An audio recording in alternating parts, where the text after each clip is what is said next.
ગ્રાહક અદાલતોની જોગવાઈઓની ચર્ચા કરો અથવા ત્રિસ્તરીય અર્ધ ન્યાયી અદાલત વિશે ટૂંક નોંધ લખો. શું કીધું? ગ્રાહક અદાલતોની જોગવાઈઓની ચર્ચા કરો અથવા ત્રિસ્તરીય અર્ધ ન્યાયી અદાલતો વિશે ટૂંક નોંધ લખો. સરકારે રાષ્ટ્રીય ગ્રાહક સુરક્ષા ધારો 1986 અનુસાર 1986 ની અંદર જે ગ્રાહક સુરક્ષા ધારો આવ્યો, બરોબર, એ અનુસાર કેન્દ્રીય ગ્રાહક સુરક્ષા કાઉન્સિલ, રાષ્ટ્રીય ઉપભોક્તા આયોગ, આનું ઇંગ્લિશમાં નામ, આનું ગુજરાતીમાં નામ શું કહેવાય? રાષ્ટ્રીય ઉપભોક્તા આયોગ. તમને એ પણ પૂછાય, રાષ્ટ્રીય ઉપભોક્તા આયોગની રચના ક્યારે કરવામાં આવી? 1986. આ કમિશન અન્વયે ગ્રાહક સુરક્ષા કાયદા માટે નિયમો બનાવવામાં આવ્યા. આ જે કાયદો આવ્યો, ધારો આવ્યો, બરોબર, તો એની અંદર કઈક નિયમો હશે ભાઈ, હોય કે નહીં? કોઈ પણ સંસ્થા ચલાવી હોય, કોઈ પણ એકેડમી ચલાવી હોય, તમારે તમારો બિઝનેસ પોતે ચલાવવો હોય, તો એના તમે રૂલ્સ એન્ડ રેગ્યુલેશન રાખવાના છો. કોઈ નિયમ વગરનું કાંઈ સંસ્થા કે કોઈ વસ્તુ હાલે નહીં. હોવા જોઈએ ને નિયમ. તમે સ્કૂલમાં જાઓ છો તો સ્કૂલમાં પણ નિયમ છે કે નહીં? કે તમારા નિયમે તમે હાલો છો, એવું ન હોય. કોઈ પણ મોટી સંસ્થા જ્યારે ચલાવી હોય ત્યારે એના શું હોય? નીતિ નિયમો હોય, બરોબર છે? તો એવી રીતે આ ગ્રાહકોના અધિકારોને લગતા જે કાંઈ પણ નિયમો છે એ કેમાં મૂકવામાં આવ્યા છે? ગ્રાહક સુરક્ષા ધારાની અંદર. એ ક્યારે આવ્યો? 1986 માં. રાષ્ટ્રીય ગ્રાહક તકરાર પંચે જિલ્લા કક્ષાએ જિલ્લા ફોરમ, એટલે કે જિલ્લા મંચની, રાજ્ય કક્ષાએ રાજ્ય ફોરમ અને રાષ્ટ્રીય કક્ષાએ રાષ્ટ્રીય ફોરમની રચના કરી. ફોરમ એટલે કઈ કોઈ ફોર્મ ભરવાનું નહીં, એની ટૂંકમાં ઓફિસ, એની કચેરી. જિલ્લા સ્તરે તો ગ્રાહક સુરક્ષા મંડળી હોય, રાજ્ય સ્તરે તો રાજ્ય સ્તરે પણ એની આખી ઓફિસ હોય અને દેશ લેવલે પણ હોય. સમજાય છે? જિલ્લા ફોરમ, જિલ્લા મંચ, દરેક જિલ્લામાં એક મહત્વપૂર્ણ અદાલત હોય. જુઓ, દરેક જિલ્લાની અંદર શું હોય? એક મહત્વપૂર્ણ અદાલત હોય છે, બરોબર છે? આજે સમગ્ર દેશમાં લગભગ 571 જિલ્લામાં જિલ્લા ફોરમ કાર્યરત છે. કેટલા જિલ્લાની અંદર? 571. તેમાં નિર્ધારિત ફી સાથે 20 લાખની રકમ સુધીના દાવા થઈ શકે છે, બરોબર? 20 લાખની રકમ સુધીના દાવા કેની અંદર થઈ શકે? જિલ્લા ફોરમની અંદર. હવે સાહેબ 20 લાખ કરતા વધારે અમારી યારે છેતરપિંડી થઈ હોય તો એના માટે આગળ જવાનું. જિલ્લાથી ક્યાં આગળ જવાનું? રાજ્યમાં. સમજણ પડે છે કે નથી સમજણ પડતી? તો 20 લાખ સુધીની કોઈ પણ તમારી યારે છેતરપિંડી થઈ હોય, તમારું શોષણ થયું હોય કે ખોટી રીતે તમારી આગળ પૈસા પડાવી લીધા હોય, બરોબર, એઝ અ ગ્રાહક તરીકે, સમજાય છે? તો તમારે કઈ અદાલતમાં જવાનું છે? જિલ્લા સ્તરની જે ફોરમ હોય એમાં. સમજાય છે? જિલ્લાના ફોરમના નિર્ણયથી નારાજ થયેલ પક્ષકાર, દાખલા તરીકે તમે અરજી કરી છે, તમે જાવ પણ છો, તમને તારીખ આપે એ તારીખે તમે હાજર પણ થાવ છો, પણ પક્ષકાર છે એ નારાજ છે. કોનાથી? આ અદાલતથી. કે ભાઈ મને જેવો ન્યાય જોવે, હું તો સાચો છું, પણ મારે જેવો ન્યાય જોતો એવો ન્યાય મને આપતી નથી. તો પક્ષકાર નારાજ નિર્ણયની જાણ થયાના 30 દિવસમાં રાજ્ય કમિશનમાં અપીલ દાખલ કરી શકે. તમને અહીંથી અસંતોષ વ્યક્ત થાય, તમને અસંતોષ વ્યક્ત થાય કે ભાઈ હરખો જવાબ મળતો નથી, તો તમે ક્યાં જઈ શકો છો? જિલ્લામાંથી ક્યાં જઈ શકો? જેમ આપણે અદાલત ભણતા હતા કે ભાઈ આપણા જિલ્લાની અંદર અથવા તો જે તે ગામની અંદર જે અદાલતો હોય તે સ્થાનિક અદાલત, ત્યાંથી તમે જાઓ, ઉપર જાઓ. પેલા આપણે ક્યાં જઈએ? આપણા જે કઈ જિલ્લા અદાલતો હોય એની અંદર. આપણે, તમે 9મા ધોરણમાં ભણ્યા છો ભારતનું ન્યાયતંત્ર, અને ન્યાયતંત્રની અંદર આપણે વાત કરી હતી કે ભાઈ નીચલી અદાલતોમાં પેલા જવાનું, તમારો કોર્ટ કેસ મૂકવાનો. નીચલી અદાલત તમને બરોબર ન્યાય નથી આપતી, કારણ કે નીચલી અદાલતમાં ઘણી વખત લાગવગ પણ થઈ શકે. સમજણ પડે છે? તો આવું કંઈક થયું હોય નીચલી અદાલતમાં, તો તમારે આગળ અરજી કરીને કઈ જગ્યાએ જઈ શકો છો? રાજ્ય કક્ષાએ હાઈકોર્ટમાં જાઓ. હાઈકોર્ટ તરફથી જે સંદેશો મળે છે એમાં પણ તમે, હાઈકોર્ટમાંથી જે નિર્ણય મળે એમાં પણ તમે હાલો માની લો કે અસંતોષ છો, તમને બરોબર સાચો ન્યાય મળ્યો નથી, તો તમે સુપ્રીમ કોર્ટ સુધી પણ જઈ શકો છો. સમજણ પડે છે કે નથી સમજણ પડતી? સમજાય છે? તો એવી જ રીતે સૌ પ્રથમ તમારી યારે કોઈક 20 લાખ કે એટલી રકમની કોઈ પણ છેતરપિંડી થઈ હોય, આ ઓલા પાછળ બિચારા ભાઈઓ આવ્યા છે થોડાક, ભાઈ તમે બધા લોકો આગળ આગળ આવો તો એ બેહી જાય. એક આદા બે ખુરચી હલાવો એમ નો હાલે ભાઈ.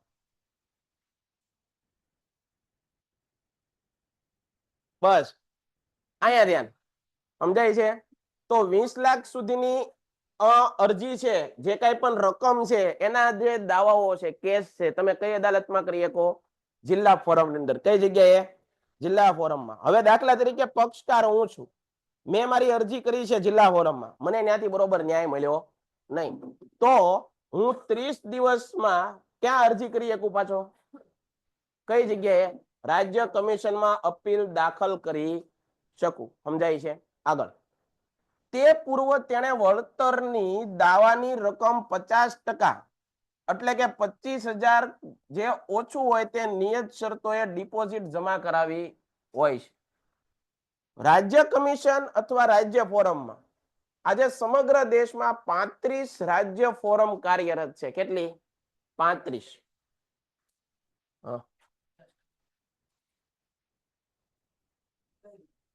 તમે કુલ પૈસા જે તમારા લખાયો હોય કે મારી યાર એટલું શોષણ થયું છે, એમાંથી અમુક તમારે ડિપોઝિટ ભરવી પડે. તમે વકીલ રાખો કે એવું બધું રાખો કે તમે જ કેસ લડવાના, તમારા કેસ તમે લડવાના છો. તમે કોઈ પણ જગ્યાએ તો એની બધી જે મુદત હોય, એની બધી જે તમારે છે રકમ અમુક જમા કરાવવી પડે કે નહીં, વકીલ હસ્તક કે એવું, બરોબર? એને ડિપોઝિટ કહેવાય. શું કહેવાય? કારણ કે આપણે ખુદ તો આપણો કેસ નથી લડી શક્યો. માણસ જો કાયદો જાણતો હોય તો પોતે પણ વકીલ પોતાનો કેસ પણ લડી શકે, પણ કાયદો જાણતા હોઈએ તો. નકર આપણે કોઈને હાયર કરવા પડે, સારા એવા લોયરને. આગળ. આજે સમગ્ર દેશમાં 35 રાજ્ય ફોરમ કાર્યરત છે. તેમાં નિર્ધારિત ફી સાથે 20 લાખથી 1 કરોડ સુધીની રકમના દાવા. તમારે આ યાદ રાખવાનું. જિલ્લા ફોરમ ની અંદર કેટલા સુધીના દાવા? 20 લાખ સુધીના. રાજ્ય ફોરમ ની અંદર 20 લાખથી 1 કરોડની સુધીના રકમના દાવા થઈ શકે. આ દાવાનો નિકાલ અરજી કર્યાની તારીખથી 90 દિવસમાં કરાવવાનો હોય છે. આવો નિયમ હોય છે. 90 દિવસની અંદર તમને ન્યાય મળવો જોઈએ. જિલ્લા ફોરમથી નારાજ થયેલા, દાખલા તરીકે જિલ્લામાં ગયા ને જિલ્લામાં તમને હરખો કઈ તમને જેવો ન્યાય મળવો જોઈએ એવો ન્યાય મળ્યો નહીં, તો કોઈ પણ પક્ષકાર હુકમની તારીખથી 30 દિવસમાં ઠરાવેલ નમૂના અને દાવાની રકમના 50% અથવા 35,000 ડિપોઝિટ ભરીને, ડિપોઝિટ ભરવી પડે. તમે જે કેસ દાખલ કર્યો તો એમાં પણ બધો ખર્ચો થાય.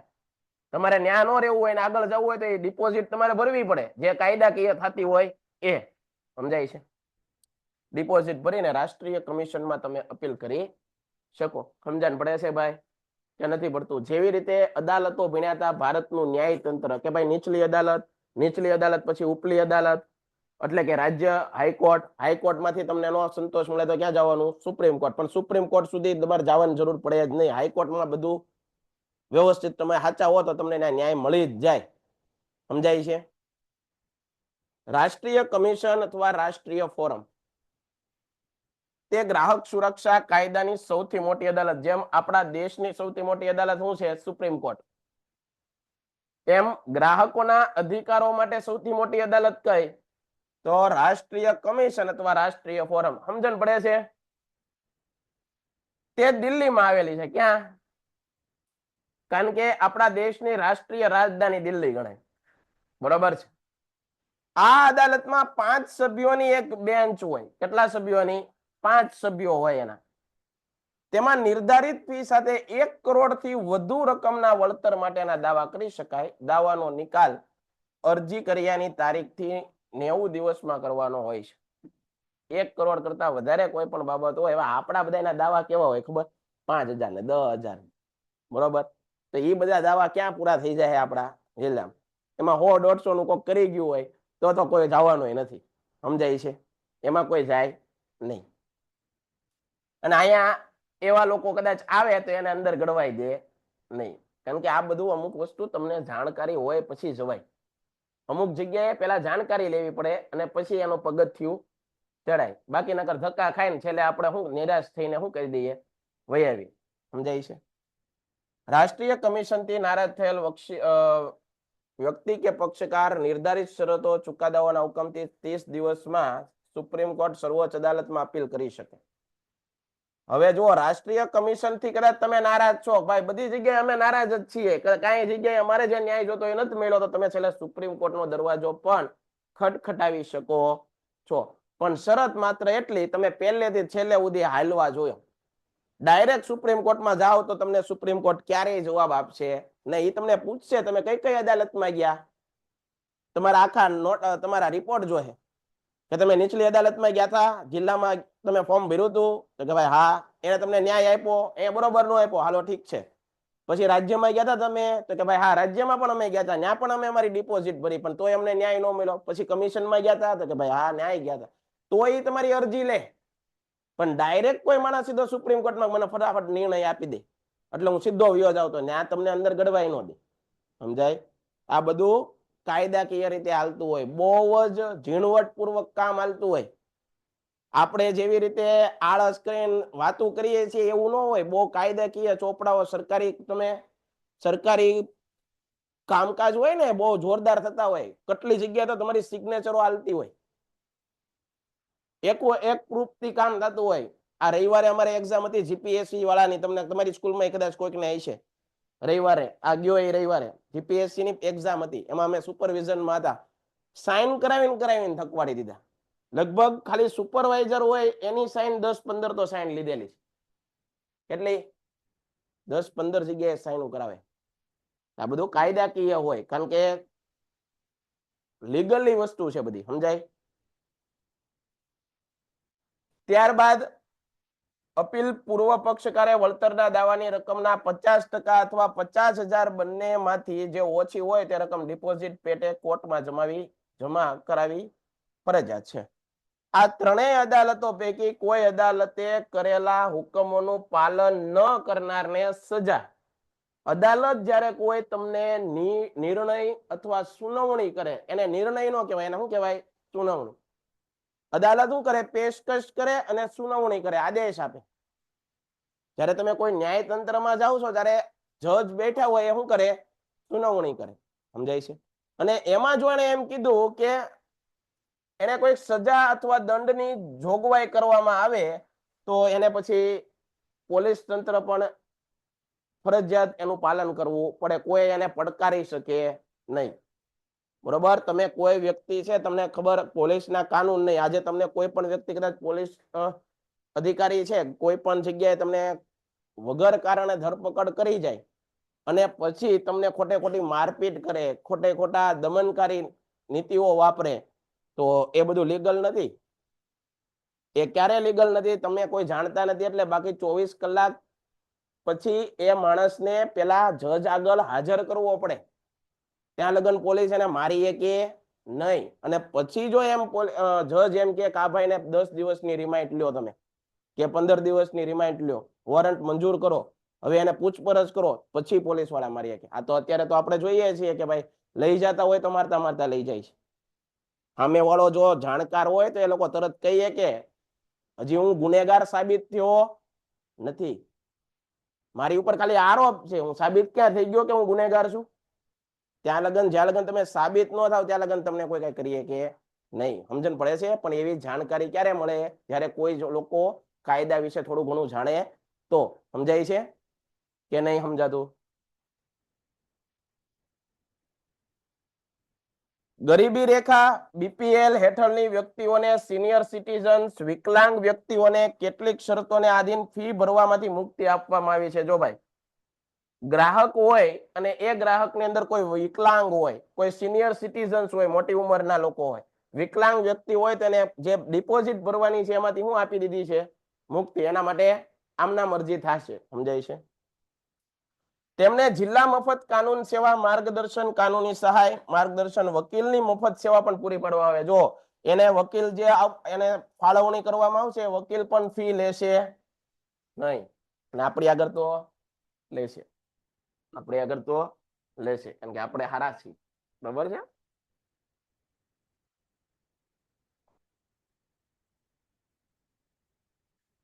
હે એવું છે? હા. ગ્રાહક સુરક્ષા ગ્રાહક મંડળોની ભૂમિકા સ્પષ્ટ કરો. ગ્રાહકોમાં જાગૃતિ લાવવા, એને પ્રોત્સાહન આપવા તેમજ હકોની સુરક્ષા માટેની નીતિઓના ઘડતરમાં સરકારોને મદદ કરવા સરકાર માન્ય તાલુકા, જિલ્લા, રાજ્ય અને રાષ્ટ્રીય કક્ષાએ ગ્રાહક મંડળો સ્થાપવામાં આવે છે. દરેક જિલ્લા પછી રાજ્યની અંદર રાષ્ટ્રીય કક્ષાએ આવા જુદી જુદી જગ્યાએ ગ્રાહક મંડળોની સ્થાપના કરવામાં આવી છે. કોના દ્વારા? સરકાર શ્રી દ્વારા. તે બિન રાજકીય અને બિન ધંધાકીય ધોરણે એ પોતાના અંગત સ્વાર્થને મૂકી અને આ કામ કરતા હોય છે. ધોરણે ગ્રાહકોએ સ્વેચ્છાએ રચેલા હોય છે. તે ગ્રાહકોના અધિકારો, કાયદાઓની જોગવાઈઓને વખતો વખત સમીક્ષા કરે છે, સુધારા વધારા કરતા રહે છે અને તેમાં સુધારા માટે સરકારને સૂચન પણ કરે છે. શું કરે છે? કે એકના એક આપણું સંવિધાન બહુ સારું છે ભાઈ. વિશ્વના દરેક દેશની અંદર સંવિધાન હોય, પણ આપણા દેશનું સંવિધાન બનાવ્યું છે એ સંવિધાન બનાવનાર ડોક્ટર ભીમરાવ બાબા સાહેબ આંબેડકર ખૂબ બુદ્ધિથી, ખૂબ ધીરજથી, ખૂબ સૂઝ વાપરીને આપણું સંવિધાનનું નિર્માણ કરેલું છે. આજે બાબા સાહેબ આંબેડકર જેણે આપણા દેશને સંવિધાન આપ્યું એના વિશે પણ માણસો લડાઈ ઝઘડા કરે છે. તમે આપણા દેશમાં આવું જોવો છો બધે. જેણે દેશને આઝાદી અપાવી એના નામથી પણ બાંધે છે. ખરેખર આવું કરવું જોઈએ નહીં, કારણ કે એ લોકો તો ઘણું સારું કામ કરી ગયા. આપણું સંવિધાન બન્યું ને એ સંવિધાન 60 જેટલા દેશો વાંચ્યા, 60 જેટલા દેશોના બંધારણ વાંચી અને પછી બાબા સાહેબ આંબેડકરે બનાવ્યું. મેં તમને બાબા સાહેબ આંબેડકર વિશે કીધું પણ હતું એકવાર, બરોબર છે? 32 જેટલી તો એની આગળ ડિગ્રી હતી. આજે આપણે આપણી સ્કૂલની એની ડિગ્રી હરકી નથી ભેગી કરી શકતા. 32 જેટલી જે માસ્ટર ડિગ્રીઓ હોય એ ડિગ્રી આ વ્યક્તિ આગળ હતી. કાયદાનો નિષ્ણાંત માણસ હતો. કેવો? કાયદાનો નિષ્ણાંત, કાયદા જાણતા હતા. 60 જેટલા દેશોના સંવિધાન વાંચ્યા હતા. આપણે આપણા દેશનું સંવિધાન વાંચ્યું? હાલો, બીજા દેશનું નહીં, આપણા દેશનું વાંચ્યું? જોયું ખરું? વાંચવાની જવા ગયો, જોયું? અને આપણે પાછા સવાલ કરીએ છીએ, એ આવા હતા, એ તેવા હતા, એને આમ નથી કર્યું, એને આમ કરવું જોઈએ. આ તો કેવો ન્યાય છે? તમે જોયું નથી, સંવિધાનનો સની ખબર નથી, બરોબર? અને આપણે પ્રશ્નો કરીએ તો એ વસ્તુ કેવી કહેવાય? એકદમ વાહિયાત અને હાવ ખોટી નકામી વાતો કહેવાય. કહેવાય ને? આ 60 જેટલા દેશોના બંધારણમાં જે કાંઈ પણ નાની નાની બાબતો હતી એ બાબતો એને ઝીણવટપૂર્વક શું કરી? વાંચી, કલમવાર એને વાંચી આ માણસે. અને પછી એક એક વસ્તુ જે હારી હતી કે ભાઈ મારા દેશ માટે જો હું આ બાબતને મારા બંધારણમાં લખું, સમજાય છે, તો મારો દેશ આગળ વધશે. સમજણ પડે છે? એટલે જે હારી બાબત હતી આપણા દેશના બંધારણમાં મૂકી. કોણે? બાબા સાહેબ આંબેડકર. સમજાય છે? આપણું બંધારણ રાતોરાત તૈયાર નથી થઈ ગયું. 5 જણા ભેગા થઈને વાતો કરીને બનાવીને લખી નાખ્યું. ના ના, એવું કર્યું નથી. કે કોઈનું કોપી પણ નથી. કોઈની બેઠે બેઠે કોપી ઠપકારી દીધું એવું નથી. પોતાની સૂઝથી, પોતાની સમજદારીથી દેશના લોકોને કેમ ફાયદો કરાવશે, દેશના લોકોનું જીવન ધોરણ કેમ સુધારશે, એવા હેતુથી આપણું સંવિધાનનું નિર્માણ કરવામાં આવ્યું. અને આજે ટીવીની અંદર કલાકોની કલાકો ડિબેટ હાલે, બાબા સાહેબ ને દેશ કે લીએ ક્યાં કિયા, બોલો. અને લોકો આનંદથી પાછા જોવે, ઓલા બાજતા હોય ને એને આનંદથી જોવે. આપણી પબ્લિક એકબીજાની સામે ઘા કરે, આમ કર્યું તેમ કર્યું. બોલો, ખરેખર જેણે આપણા દેશ માટે કઈક કર્યું હોય, આપણે તો કઈ કર્યું હજી સુધી એવું લાગતું નથી, બરોબર છે? તો આપણે કઈ નથી કર્યું તો ભાઈ બીજા ઉપર છાંટા ઉડાડાય નહીં. આ એક પહેલી વાત યાદ રાખો. જેની સારી બાબતો હોય એને તો વખાણવી પડે, વખાણવી પડે અને વખાણવી પડે. એ પછી કોઈ પણ રિલિજિયસમાં માનતા હોય, એ કોઈ પણ ધર્મના હોય, બરોબર છે? પણ સારી વાતો તો ગમે માણસને સ્વીકારવી પડે, સ્વીકારવી પડે અને સ્વીકારવી પડે. 2 વર્ષ 11 મહિના ને 18 દિવસ થયા આપણું બંધારણ બનતા. કેટલો? 2 વર્ષ 11 મહિના અને 18 દિવસનો સમય લાગ્યો. આ બંધારણ બનવા માટે 166 જેટલી બેઠકો ભેગી કરી હતી. 166 જેટલી બેઠકો યોજીને આ બંધારણ બન્યું. રાતોરાત નહોતું બન્યું, કલાકમાં નહોતું બનાવી નાખ્યું કે આપણા દેશના લોકોને દઈ ગયો બંધારણ. તમને બધાને ન ખબર હોય એટલે આપણને એવું લાગે કે આ બધું સાચું હોય છે એમ, પણ આપણે જાણીએ છીએ કેટલું બાબા સાહેબ આંબેડકરને કોણે જાણ્યા? આપણે એના વિશે જાણીએ છીએ કે હું તમને એટલા માટે કહું છું કે ભવિષ્યમાં તમે એક સમાજના નાગરિક બનવાના અને તમારી આગળ આવા બધા પ્રશ્નો આવશે ત્યારે તમારે એટલું જ કહેવાનું, ભાઈ અમે આ વસ્તુમાં પડતા માંગતા નથી, અમે એટલું જ માનીએ છીએ કે ભાઈ દેશ માટે જેને સારું કર્યું એને સારું જ કહેવાય. બરાબર ને? તો 63,96,729 રૂપિયાનો તો ખર્ચો છે, તો આશરે 64 લાખ જેટલો તો ખર્ચો ખાલી બંધારણ બનાવવામાં થયો હતો. કેટલો? 64 લાખ ઈ સમયમાં. બરોબર છે? એટલે બંધારણમાં કોઈ જાતની બાબતો છે આમાં બાંધછોડ કરવામાં આવી નહોતી. બીજી વસ્તુ કે જ્યારે આપણા દેશનું બંધારણ બન્યું તો વિશ્વના ઘણા બધા દેશના સંવિધાન છે, વિશ્વના ઘણા બધા દેશના કોન્સ્ટિટ્યુશન છે, બંધારણ છે, એ બધા ટાઈપિંગ કરેલા છે. આવા છે ભારતનું બંધારણ સ્વ હસ્તગત લિખિત છે. કેવું છે? લખેલું છે. બોર્ડ લખેલું છે, પુસ્તકની અંદર શું કરેલું છે? લખેલું છે. અને એ બંધારણની જે ઓરિજિનલ કોપી છે એને હિલિયમ વાયુની અંદર આમ મૂકવામાં આવી છે, એટલે કે પન્ના બગડી ન જાય, એ પેજ છે એને કઈ નુકસાન ન થાય, એની ઓરિજિનલ કોપી. સમજાય છે? હે બુકમાં લખેલું છે આખું, એ બુક મૂકેલી છે અંદર. હે આપણે સંસદમાં હોય હાજરી પૂરી લ્યો ભાઈ. હે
અહીંયા ધ્યાન રાખ, અહીંયા જા.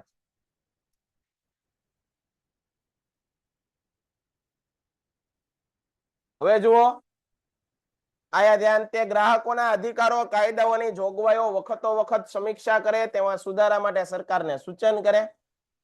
ગ્રાહક જાગૃતિની ઝુંબેશ રૂપે ગ્રાહકોને શિક્ષણ આપવા સેમિનાર પણ યોજાવા જોઈએ. સ્કૂલની અંદર, શાળાઓની અંદર, કોલેજોની અંદર આવા સેમિનારનું આયોજન કરવું જોઈએ, જેથી તમારી જેવા યંગરોને ખબર પડે કે આપણે કઈ રીતે કોઈ વસ્તુ ખરીદવા જઈએ તો ધ્યાન આપવું જોઈએ. પ્રાથમિક શાળામાં, હાઈસ્કૂલની અંદર પણ આવા સેમિનાર થવા જોઈએ.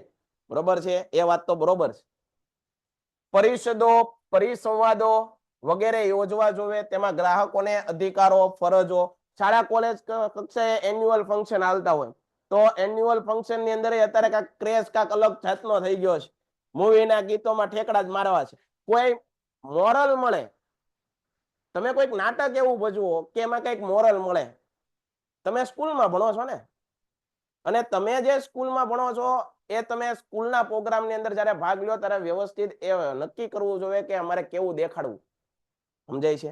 તો એવા કંઈક નાટક ભજવો. જો ગ્રાહકોને જાગો ગ્રાહક વિશે કઈક તમે એવું નાટક ભજવો તો એનાથી પણ લોકો માહિતગાર થાય. પહેલાના સમયમાં કોઈ બીજા મીડિયા હતા જ નહીં. આ નાટક, ભવાઈ મંડળી, આના દ્વારા તે લોકોને જાગૃત કરવામાં આવતા. એ સારામાં સારું માધ્યમ છે. આજે પણ એવું થઈ શકે, પણ આજે એવું કોઈને કરવું નથી. બરોબર છે. એન્યુઅલ ફંક્શન નો અત્યારે દોર એટલે કે ભાઈ બધી શાળાઓ કોલેજોની અંદર અત્યારે એન્યુઅલ ફંક્શન બહુ જોરદાર છે. અમારી સ્કૂલમાં છે તે 4 વખત મેં એક તો ગીત ફેરવડાવ્યું. છોકરાઓને ગીત જ કાંઈક બીજી બતા હોય. બરોબર છે. એટલે હું કહું આને ફેરવો, આને ફેરવો, 3 વખત ફેરવું. પછી હું કહું હવે મને કોઈ પૂછવા આવતા નહીં. ગુરુકુલ તે ગ્રાહકોમાં જાગૃતિ ફેલાવવા ગ્રાહક સુરક્ષા ઇનસાઇટ ધી કન્ઝ્યુમર ગ્રાહક મંચ જેવા સામયિકો પ્રકાશિત કરે. જો ગ્રાહકોને જાગૃત થવું હોય તો એના માટે ઘણા બધા માધ્યમો છે. એક તો ગ્રાહક સુરક્ષા ઇનસાઇડ, પછી ધી કન્ઝ્યુમર, ગ્રાહક પંચ, આવા બધા સામયિકો બહાર પાડવામાં આવે છે. એ તમે લ્યો, ખરીદો અને વાંચો તો તમને ઘણી બધી માહિતી મળે. પણ સાહેબ એવું કરે કોણ? એ વાંધો છે. બરાબર, વાંધો અહીંયા આવે છે. આ મંડળો ઉત્પાદકો, વેપારીઓ દ્વારા કરવામાં આવતી ભેળસેળ, જો શું કરે, ઉત્પાદકો દ્વારા કરવામાં આવતી ભેળસેળ, કાળા બજાર જેવી પ્રવૃત્તિઓની માહિતી એકઠી કરે. શું કરે? માહિતી એકઠી કરે અને તેમના પર કાયદેસરની કાર્યવાહી કરી અને ગ્રાહકોને ન્યાય અપાવે. એની આખી કહાનીઓ હોય આ બધા જે મેગેઝિન હોય એની અંદર. તમે જો વાંચતા હો તો તમને ઘણી બધી આમાંથી ખબર પડે. બરોબર છે. આ મંડળો ઉત્પાદકો, વેપારીઓ દ્વારા માહિતી ભેગી કરાવે, તે કસૂરવારોને દંડ કરાવી અને ગ્રાહકોને આર્થિક નુકસાન, માનસિક, શારીરિક યાતના સામે વળતર અપાવે છે. જો ન્યાયાલય, જિલ્લા ઉપભોક્તા ફોરમ, જો આપણે કીધું હતું ને કે જિલ્લાની અંદર કેવી કચેરી હોય, આવી હોય. ઓરિજિનલ એનો ફોટો મૂક્યો છે. આની કરતા કદાચ જોડખાઈ હોય, કારણ કે અહીંયા કોઈ જાતા નથી. આ બિચારા તો બેઠા જ હોય. અધિકારી લોકો તો બેઠા હોય, પણ આ ઓફિસમાં કોઈ જાતું એટલે શાંતિથી બેઠા હોય.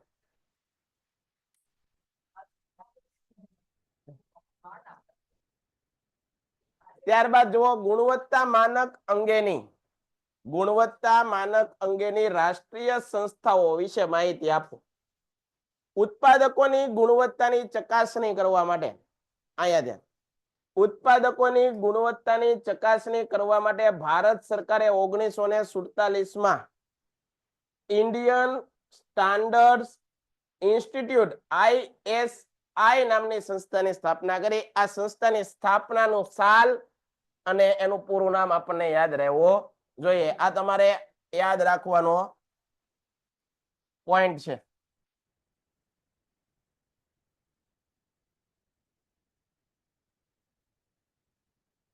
જે હવે bureau of Indian standards BIS ના નામે પણ ઓળખાય.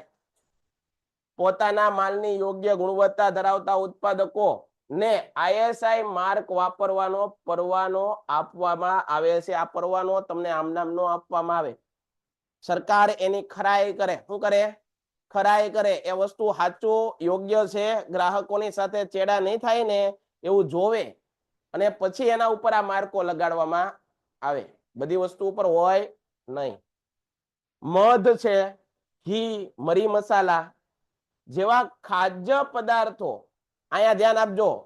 એક માર્ગનો સિમ્બોલ કઈ વસ્તુ ઉપર? તો કે ભાઈ મધ, ઘી, મરી મસાલા, તેજાના ખાદ્ય પદાર્થો. વન પેદાશો એટલે કે વનની અંદર જે બધી વસ્તુઓ મળે છે, બધી પેદાશો, બાગાયતી પેદાશો, ખેત ઉત્પાદન આધારિત પદાર્થો પર એક માર્ગ લગાવવામાં આવે છે. તો આ પોઈન્ટ પણ તમારા માટે કેવો છે? અગત્યનો છે. 2 પોઈન્ટ યાદ રાખજો. પહેલા તો ઇન્ડિયન સ્ટાન્ડર્ડ ઇન્સ્ટિટ્યૂટ, એ કોનું પૂરું નામ છે? ISI. આ સંસ્થાની સ્થાપના ક્યારે થઈ? 1947. ભારત આઝાદ ક્યારે થયો? 1947. તો એ આ રીતે યાદ રાખવાનું. ત્યારબાદ આ સંસ્થાનું બીજું નામ શું કરી દેવામાં આવ્યું છે? Bureau of standard. યાદ રહેશે. બીજું એક માર્ગનો સિક્કો અથવા એક માર્ગ છે એનો માર્કો છે ને કઈ કઈ વસ્તુઓ પર? તો પેલું તો ખાદ્ય પદાર્થો, મધ, ઘી, મરી મસાલા, વન પેદાશો જેવી બાગાયતી પેદાશો ઉપર લગાડવામાં આવે. ખેતી આધારિત ઉત્પાદનનો કાયદો 1937 ને ઈસવીસન 1986 માં સંશોધિત કરવામાં આવ્યો, એટલે કે એમાં કઈક થોડાક સુધારા વધારા કરવામાં આવ્યા. સમજાય છે? આ કાયદા અંગેની સમગ્ર કાર્યવાહીનું સંચાલન ભારતના કૃષિ મંત્રાલય હસ્તક માર્કેટિંગ ઇન્ટેલિજન્સ સંસ્થા DMI કરે છે. આ તમારે યાદ રાખવાનું નથી. આ સંસ્થા ઉત્પાદકોને ISI કે એક માર્ગ વાપરવાનો પરવાનો લાયસન્સ આપે છે. ભાઈ હવે પોઈન્ટ યાદ રાખવો પડે. આ ISI અને એક માર્ગ નો લોગો અથવા લાયસન્સ કોણ આપે? કઈ સંસ્થા? તો આપણે આ યાદ રાખવું પડે ભાઈ. આ યાદ રાખવી પડે. માર્કેટિંગ ઇન્ટેલિજન્સ સંસ્થા એ શું કરે?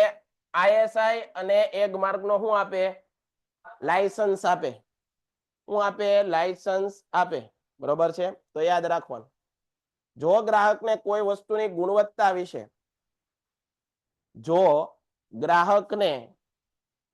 કોઈ વસ્તુની ગુણવત્તા વિશે શક જન્મે તો તે BIS ના નજીકના કાર્યાલયમાં શું કરીએ કે ફરિયાદ કરીએ. આગળ, સોનાના દાગીના પર BIS નો માર્કો હોય છે. તેની સાથે 22 કેરેટ સોનાની શુદ્ધતાનો નંબર 916 તેમજ કેન્દ્ર સરકારનો હોલમાર્કનો લોગો હોય છે. આ ઉપરાંત દાગીના પર જે વર્ષમાં હોલમાર્કિંગ થયું હોય એ વર્ષનું ચિહ્ન પણ, દાખલા તરીકે જેનું ચિહ્ન ઈસવીસન 2008 ના દાગીનામાં હોલમાર્કિંગ થયેલું દર્શાવે. દર વર્ષે બદલાતું જાય હોલમાર્કિંગ જ્યારે થયું એનું. બરાબર? દાગીના પર જ્વેલરી બનાવનાર અને વિક્રેતાનો લોગો હોય છે, જે શુદ્ધતા અને ગુણવત્તાની ગેરંટી આપે છે. ડન છે? ટીનમાં પેક કરેલા ફળો કે ફળોની બનાવટો અને શાકભાજીની બનાવટો પર FPO નો માર્કો લગાડવામાં આવે છે. શું કીધું? ટીનમાં પેક કરેલા ફળો કે ફળોની બનાવટ, શાકભાજી પર શેનો માર્કો લગાવવામાં આવે છે? FPO નો.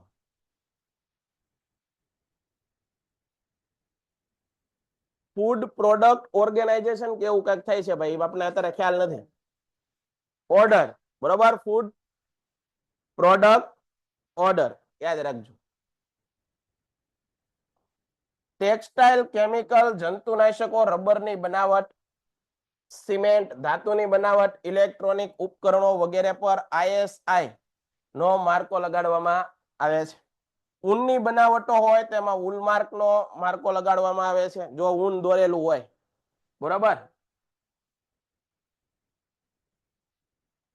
માંસ અને માંસની બનાવટો પર MPO નો માર્કો લગાવેલો હોય છે.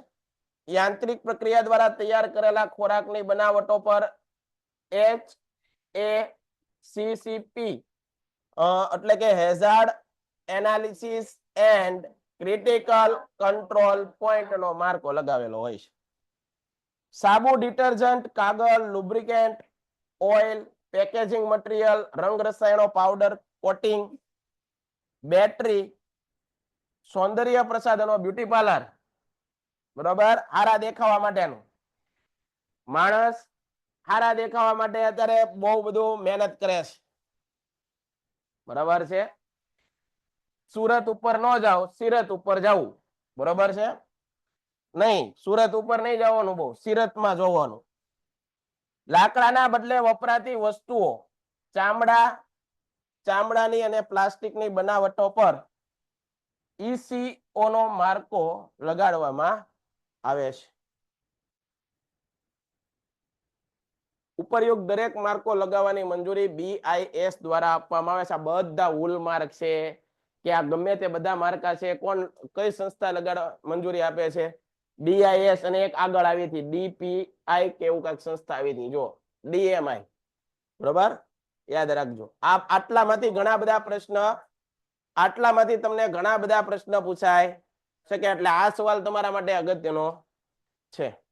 ગુણવત્તા માનક અંગેની આંતરરાષ્ટ્રીય સંસ્થાઓ વિશે. હવે રાષ્ટ્રીયની વાત કરી નાખીએ આપણે. આંતરરાષ્ટ્રીય, ઇન્ટરનેશનલ. ગુણવત્તા માનક અંગે આંતરરાષ્ટ્રીય કક્ષામાં બે સંસ્થાઓ કામ કરી રહી છે. કેટલી સંસ્થાઓ? બે સંસ્થાઓ કામ કરી છે. એક ISO, ઇન્ટરનેશનલ સ્ટાન્ડર્ડાઇઝેશન ઓર્ગેનાઇઝેશન. આંતરરાષ્ટ્રીય ઉત્પાદનોને પ્રમાણિત કરવા માટે 1947માં આંતરરાષ્ટ્રીય સંસ્થા ISO ની સ્થાપના કરવામાં આવી. એનું મુખ્ય મથક ક્યાં છે? આ બધા જો મુખ્ય મથક મેં તમને એક વખત લખાવ્યા હતા કે WTO નું મુખ્ય મથક હોય તો જીનીવાના સ્વિટ્ઝરલેન્ડ, WHO નું વડું મથક હોય તો જીનીવાના સ્વિટ્ઝરલેન્ડ, રેડ ક્રોસ છે તો રેડ ક્રોસ નું વડું મથક હોય તો જીનીવાનું સ્વિટ્ઝરલેન્ડ, અને આ ISO અને ILO આટલી સંસ્થાના તો મને યાદ છે ક્યાં છે? જીનીવાના સ્વિટ્ઝરલેન્ડમાં. જીનીવાના સ્વિટ્ઝરલેન્ડ ની અંદર આ બધાના વડા મથક છે. ક્યાં? સ્વિટ્ઝરલેન્ડ દેશ અને એનું શહેર જીનીવા. હજી એ બે શહેરોના વડા મથક તમને અહીંયા યાદ રખાવું. યુનેસ્કો ફ્રાન્સનું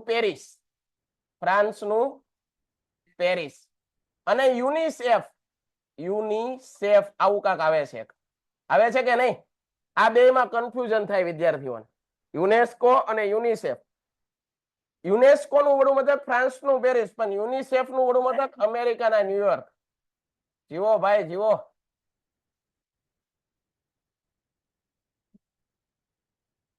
બરોબર છે? યાદ રહેશે તો આ વડા મથક બધા આવડવા જોઈએ. આવડશે વડા મથક? ઓહો, બસ આપણે આટલું યાદ રાખો ભાઈ. હા, આપણા હાથમાં ભાઈ પ્રયત્ન જ છે ને, બીજું કઈ છે નહીં. આપણે થોડા ભગવાન છીએ. સાચી વાત છે. બને એટલો આપણે પ્રયત્ન કરવાનો. બરોબર. આટલી વસ્તુ યાદ રહી. આ બધાના વડા મથક માંથી કોઈ પણ પૂછી શકે તમને.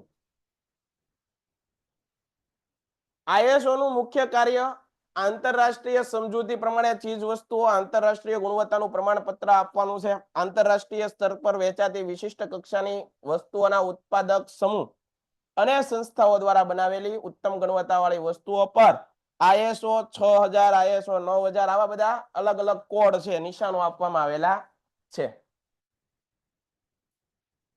પછી CAC એટલે કે કોડેક્સ એલિમેન્ટ્રિયલ્સ કમિશન.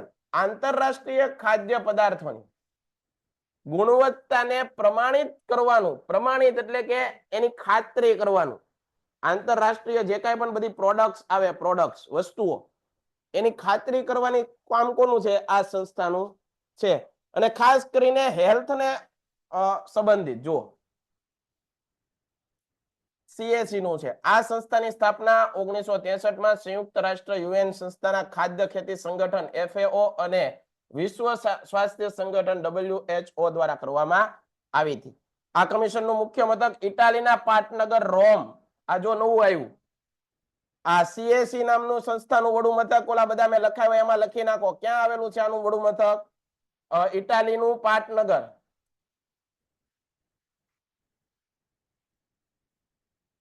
ઇટાલીનું પાટનગર.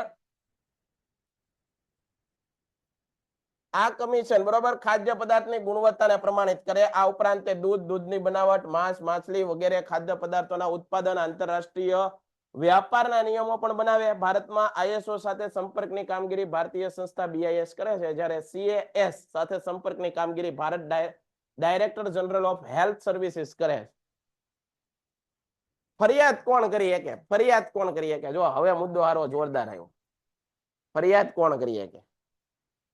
ફરિયાદમાં સમાવિષ્ટ વિગતો જણાવો. ફરિયાદ કોણ કરી શકે? તમારે કઈક ફરિયાદ કરવી હોય તો કોણ કરી શકે? ફરિયાદ ગ્રાહક પોતે કરી શકે. કોણ? ગ્રાહક પોતે. જેની સાથે આવું શોષણ થયું હોય, જેની સાથે ખોટું થયું હોય, છેતરપિંડી થઈ, કોઈ પણ રીતે એ ગ્રાહક કરી શકે. કેન્દ્ર સરકારે રાજ્ય સરકાર કે કેન્દ્ર શાસિત પ્રદેશોની સરકાર અથવા કંપની કાયદા અન્ય પ્રવર્તમાન કાયદા હેઠળ નોંધાયેલા ગ્રાહક મંડળ અથવા એક કે તેથી વધુ ગ્રાહકો વતી એનો પ્રતિનિધિ રૂપે કોઈ એક ગ્રાહક જેમાં બધા ગ્રાહકોનું સમાન હિત હોય, બધા એક હરકો શોષણ થયું હોય, એક જ દુકાને 10 ગ્રાહક ગયા હોય અને બધા આ જ રીતે એકનો એક જ પ્રોબ્લેમ હોય તો એક ગ્રાહક એમ કે ભાઈ તમે બધા હું કહું ત્યારે મારી યાદ આવજો, બાકી બધી વસ્તુ પ્રોસેસ હું કરું છું. આવા કોઈક આગેવાન થાય પણ એ આગેવાન થાય પછી 2 વખત જાય, ત્રીજા વખતે કોઈ ઓલા દેખાય જ નહીં અને બધું માથે કોની ઉપર આવે? ઓલો બિચારો જે આગેવાન હોય. એટલે હવે કોઈ આગેવાની પણ કરતા નથી, હમણાં નેતૃત્વ કરતા નથી, કારણ કે પાછળ પછી કોઈ હારવાર ઊભું રહેતું નથી. સમાન હિત હોય અથવા કોઈ માલ ચીજ વસ્તુ કે સેવામાં ખામી બદલ નુકસાન સામે ફરિયાદ કરી શકે. ફરિયાદી થવાનું કારણ ઉદ્ભવે તેના 2 વર્ષમાં ફરિયાદ દાખલ કરી શકાય છે. બરાબર, હું નાનો હતો ને મારી યાર એક જગ્યાએ ચીટિંગ થયું હતું, અત્યારે ન કરાય. 2 વર્ષમાં તમારી જ્યારે તમારી યાર શોષણ થયું હોય ત્યારે આજુબાજુના વર્ષમાં તમારે કરી નાખવી પડે, ત્યારે ને ત્યારે જ આમ તો ફરિયાદ કરવી જોઈએ. સમજાય છે? ફરિયાદ ક્યાં થઈ શકે? ફરિયાદ આપણા મા બાપ સામે, તમે અમને આ ન અપાયું, તમે અમને આ ન અપાયું. આપણે આવું કરતા હોય ને, આપણે બધા ફરિયાદ ક્યાં કરીએ છીએ? મમ્મી પપ્પા આગળ જ કરતા હોય, ઘરના સામે કરીએ, બીજા આગળ કોઈની આગળ કરવાની આપણી હિંમત વધી નથી. ઘરે પાવર દેખાડીએ બધા છીએ. ભાઈ મોઢું ના પાડે છો, તું આમ કરે છો, પણ સાચી હકીકત તો આ જ છે. ઘરે બધું આ જ હાલે છે. આપણે નાની વસ્તુ ન મળી હોય તો આપણે ફરિયાદ ક્યાં કરો છો? ઘરે જ કરો છો. આપણો ભાઈબંધ બાઇક લઈને જાય તો ઘરે જ કયો છો કે ભાઈ અમારે કાંઈક તો જોવે ને, સાયકલ તો જોવે ને. તારી વાત નથી, તું તો ઇન્ટેલિજન્ટ છો ભાઈ. હા,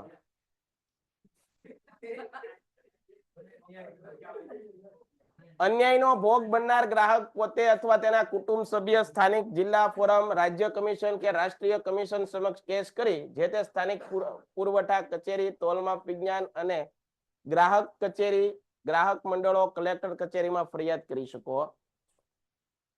ગ્રાહક શી રીતે ફરિયાદ કરી શકે? તો કે ભાઈ ફરિયાદની અરજી, અરજદારનું નામ, જેની સાથે જે કાંઈ પણ ખોટું થયું હોય, અરજદાર પોતેનું નામ, એનું સરનામું, એનો સાચો નંબર જે લાગે, ઓલા લોકો ફોન કરે ત્યારે નંબર પાછો લાગવો જોઈએ.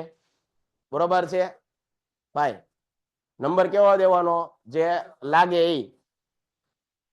સંપર્ક નંબર સાથે સરળ અને સ્પષ્ટ ભાષામાં આપણા અક્ષર બરોબર ફોર્મની અંદર બધું દેખાય એવી રીતે ભરવાનું. ટાઈપ કરીને કે ઈમેલ થી તમે કરી શકો છો. અત્યારે તો ઓનલાઈન પ્લેટફોર્મ થઈ ગયા એટલે ઓનલાઈન અરજીઓ પણ તમે કરાવી શકો. જે અદાલતમાં વકીલ મારફતે ફરિયાદી કરવાની હોય તે અરજદારે સોગંદનામું કરાવવું પડે. ફરિયાદની અરજીમાં ફરિયાદ માટેની તમામ વિગતો, ફરિયાદ માટેના કારણો સ્પષ્ટ રીતે દર્શાવો. સોગંદનામું તમારે કરવાનું આવશે ભાઈ. 10મું પૂરું થાવ ને એટલે બીજે એડમિશન લેવાનું આવે એટલે તમારે સોગંદનામું કરવાનું આવશે. બરાબર? આપણે આટલી બધી જગ્યાએ ઓફિસ છે, બધે પૂછી આવજો એટલે તમને શીખવાડી દઈશ. બરાબર? નોન ક્રિમિનલ આમાંથી કોને કોને નીકળે? નોન ક્રિમિનલ નો દાખલો કઢાવવાનો હોય ત્યારે આ બધી વસ્તુ પ્રોસેસ થતી. બરોબર છે?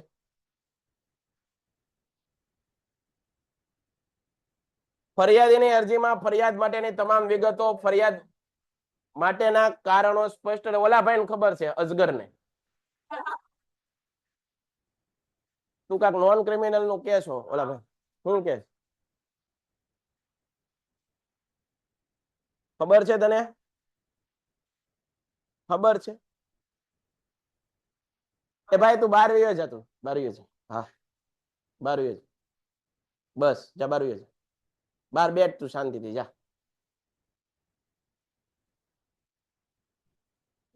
આરોપ અંગે જે કોઈ આધાર, પુરાવા, દસ્તાવેજો હોય તેની પ્રમાણિત નકલો કરી અરજી સાથે બીડવી. ક્યારેક પણ પુરાવાની અસલ નકલો બીડવી નહીં. અરજી સાથે બિલની કાચી પાકી રસીદ અને જોડવી. બીડવી એટલે કે જોડવી. જો માલ કે સેવાનું પેમેન્ટ ચેક થી કર્યું હોય તો એનું અડદિયું પણ ચેકની વિગતો દર્શાવી. અડદિયું એટલે કે ભાઈ એની કોપી તમારે જોડવી. યારવાર જે પેમેન્ટ જે રીતે કર્યું હોય. અહીંયા જો ને લખ્યું બીડવી, આ કયો શબ્દ છે બીડવી? એટલે વળી શું નવું આવ્યું? જોડવું ટૂંકમાં. અરજી સાથે વિક્રેતાએ કરેલી શરતો, જાહેર ખબરની નકલ, પેમ્પલેટ, પ્રોસ્પેક્ટર્સની નકલ જોડવાની છે.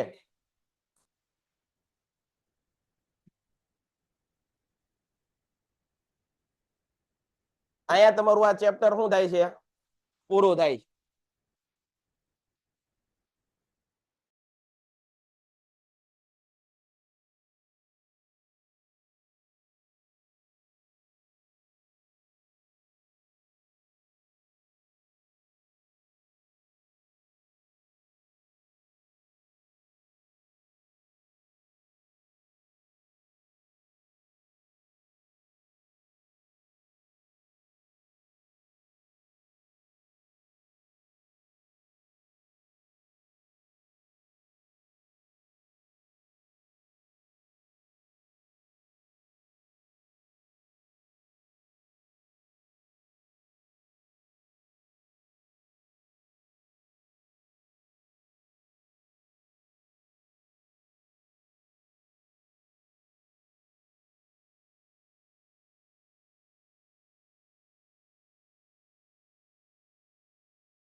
હવે અહીંયા ધ્યાન આપો, આપણે થોડાક પ્રશ્નો જોઈ લઈએ.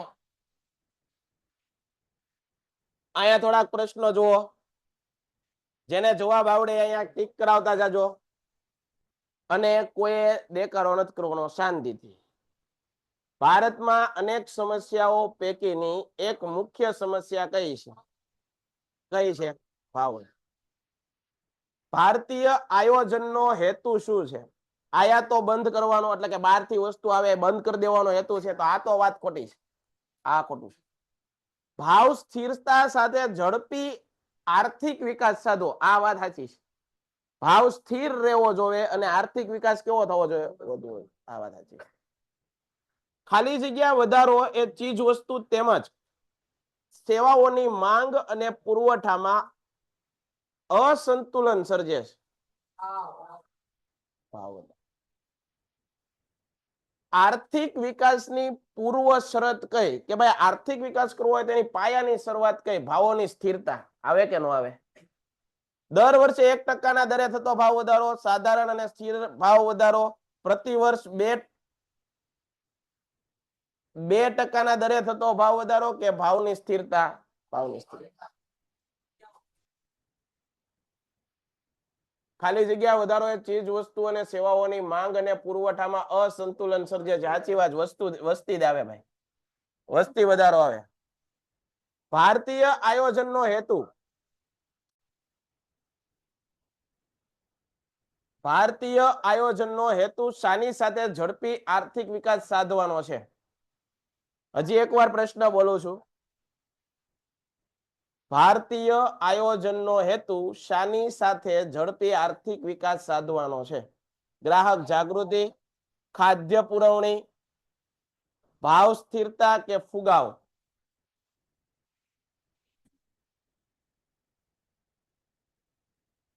આમાં આ નહીં આવે ભાઈ. ભાવ સ્થિરતા સાથે આર્થિક વિકાસ સાધવાનો છે.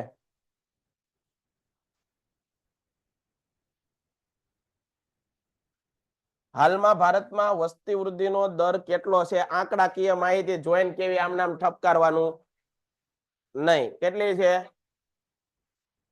1.9%. પોતાની પાસેની વેચવા યોગ્ય ચીજ વસ્તુઓ બજારમાં વેચવા માટે લાવવી નહીં. વસ્તુ પડી છે છતાં બજારમાં વેચવી નહીં, અને શું કહેવાય? સંગ્રહ. સરકારે કયા પુરવઠામાં કરેલો ભાવ વધારો ભાવ વૃદ્ધિનું કારણ બને છે?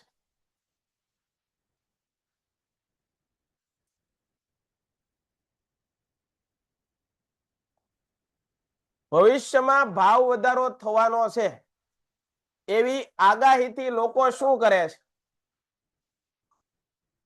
સ્થિરતા સાથે ભાવ વૃદ્ધિ શેનો વિકાસ માટે આવશ્યક છે? નાણાંનો પુરવઠો ચીજ વસ્તુઓના પુરવઠા કરતા વધી જાય. નાણાંનો પુરવઠો ચીજ વસ્તુઓના પુરવઠા કરતા વધી જાય ત્યારે શું થાય છે? ભાવ વધી જાય. આગળ, વાજબી ભાવ અને ખુલ્લા બજારના ભાવોનો તફાવત સરકાર ઉઠાવે તેને ખાલી જગ્યા કહે છે. શું કહેવાય છે? સબસિડી. ભાવ વધારાને અંકુશમાં રાખવાની વ્યૂહરચનાનું એક પગલું તે શું છે? જાહેર વિતરણ પ્રણાલી. ભારતમાં ભાવ વૃદ્ધિનું મહત્વનું કારણ કયું? બિન યોજનાકીય જાહેર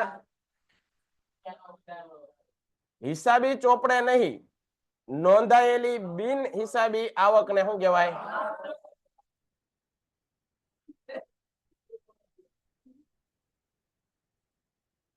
મધ્યસ્થ બેંક કઈ નીતિનું નિયંત્રણ કરે છે?